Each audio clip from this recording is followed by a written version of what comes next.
Good morning बच्चों। आज मैं क्लास 10th का चैप्टर नंबर 10 कृषि का बारे में आपको बताऊंगी, जिसमें हम बताएंगे प्रस्तावना में कि कृषि क्या है। बेटा कृषि जो है वो खेती से में की जाने वाली कृषि होती है। भारत को कृषि प्रधान देश कहा जाता है। भारत में लगभग 60% जितनी जनता जो है वो पूर्ण रूप से कृषि पर ही आधारित है। भारत की जो लगभग अर्थव्यवस्था है वो पूर्ण रूप से जो है वो कृषि पर ही डिपेंड होती है। अगर हम बात करें उद्योगों की, तो उद्योगों में भी कच्चा माल जो है कृषि से ही प्राप्त होता है। भारत में लोगों को मात्र भोजन की आपूर्ति के लिए ही नहीं, कच्चे माल के लिए भी कृषि की जाती है। कृषि का लगभग 22% भाग जो है वो निर्यात में भी काम आता है। 18% लगभग जो है विदेशी मुद्रा भी हमें कृषि से ही प्राप्त होती है।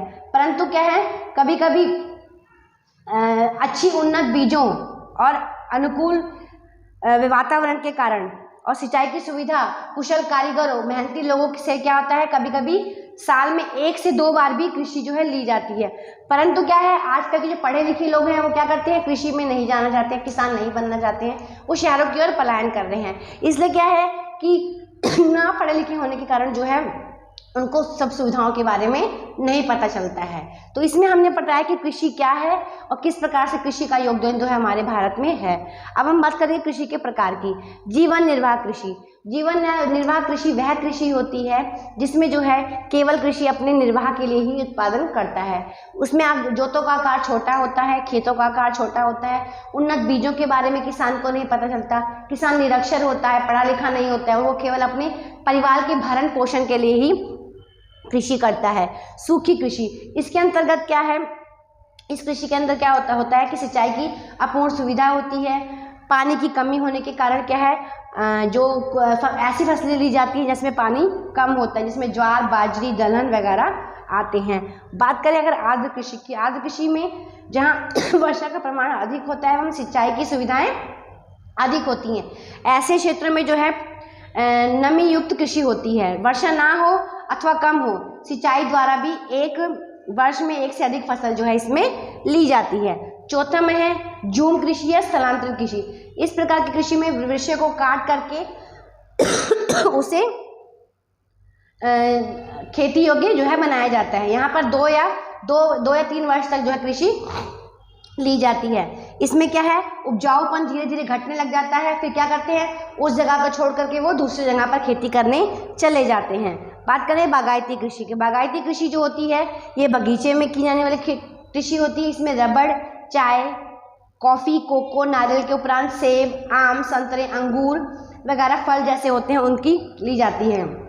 इसमें जो है कृषि में इस कृषि में बेटा अधिक पूंजी, कुशलता, तकनीकी ज्ञान, यंत्र, खाद आदि की जरूरत होती है। इसमें परिवहन की सुविधा भी पूर्ण रूप से चाहिए होती है। अब बात करेंगे संघनन कृषि की। संघनन कृषि क्या होता है, यहाँ सिंचाई की सुविधा बड़ी है, यहाँ रासायनिक खादों का प्रयोग किया जाता है, जंतुनाशकों का प्रयोग किया जाता है। इस प्रकार की कृषि जो है मोस्टली क्या होती है, व्यापारिक कृषि ली जाती है। इसमें जो है लोग जो है व्यापार करने के उद्देश्य से कृषि करते हैं। इस प्रकार की कृषि में अंतर्गत उत्पादन विस्तार लगातार बढ़ता रहता है। इस कृषि में आर्थिक प्रतिफल के महत्व के अनुसार जो है वो कृषि ली जाती है। तो मैंने आपको बताया कृषि के प्रकार के बारे में। अब मैं बताऊंगी कृषि की पद्धतियाँ। कृषि के प्रकार बेटा अलग हैं, पद्धतियाँ अलग होती हैं। पद्धतियों के अंतर्गत हम किस प्रकार से कृषि करते हैं, इसमें इसके अंतर्गत कौन कौन सी कृषि आती है। बात करेंगे सजीव कृषि की। सजीव कृषि में बेटा क्या होता है, जिस तरह से जंतुनाशकों एवं रासायनिक खादों का उपयोग हो रहा है, मतलब क्या लोग क्या है अच्छी फसलों के लिए क्या है अधिक से अधिक रासायनिक खादों का उपयोग कर रहे हैं, जंतुनाशकों का प्रयोग कर रहे हैं, जिससे क्या होता है कि हमारे शरीर में जो है बीमारियां लगती हैं। तो इस प्रकार की कृषि में बेटा रासायनिक खादों का प्रयोग नहीं होता है। इसमें क्या है, उसके विपरीत प्रभाव पड़ता है। इसमें क्या है, जमीन की उत्पादकता जो है स्तर जो है घटता है, जो है धीरे धीरे जमीन की उत्पादकता भी घटने शुरू हो जाती है। सजीव कृषि में क्या होता है, ऐसी कृषि पद्धति में जो है यूरिया एवं अन्य प्रकार के रासायनिक खादों एवं जंतुनाशकों का उपयोग नहीं होता है। इस सजीव कृषि में जो है फसल के पोषण के लिए जो है छाछ, नीम का घोल, कंपोस्ट, गोबर की खाद आदि का प्रयोग जो है किया जाता है। सजीव कृषि का उत्पादन पोषण युक्त होता है। इसमें प्राकृतिक खाद में मिठास एवं खुशबू भी रहती है। इसमें अधिक खनिज, विटामिन एवं जीवन शक्ति देने वाले तत्व होते हैं। अब हम बात करेंगे टिकाऊ कृषि की। इस कृषि में जमीन का उपजाऊपन लंबे समय तक बना रहता है। इसके फसल में फेरबदल से पोषण जो है रासायनिक खाद की आवश्यकता ही उपयोग कीटक एवं खरपतवार नियंत्रण के लिए जंतुनाशकों के बदले जैविक नियंत्रण, जल संरक्षण आदि बातों का विशेष ध्यान दिया जाता है। मैं आपको फिर से बता दूं टिकाऊ कृषि क्या होती है। टिकाऊ कृषि के अंतर्गत जो है बेटा, इस कृषि की जमीन का उपजाऊपन लंबे समय तक बना रहता है। इसमें जो है फसल का फेरबदल होता है।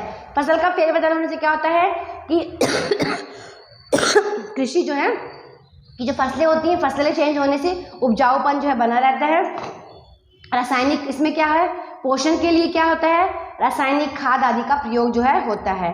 अब हम बात करेंगे मिश्र कृषि की। मिश्र कृषि में क्या है, कृषि के साथ साथ जो है इसमें पशुपालन आदि का भी उपयोग होता है, जैसे मधुमक्खियां पालना, मत्स्य पालन वगैरह भी, मुर्गी फार्म वगैरह खोल करके कृषि के साथ साथ बेटा इसमें जो है इंसान क्या करता है कि कृषि पूरे समय तक तो रहती नहीं है, तो और अधिक पैसा कमाने के लिए क्या करता है, जो किसान जो है खेती के साथ साथ और भी अपने काम शुरू करता है। अब हम बात करेंगे भारत में कृषि उत्पादन जो क्षेत्र हैं।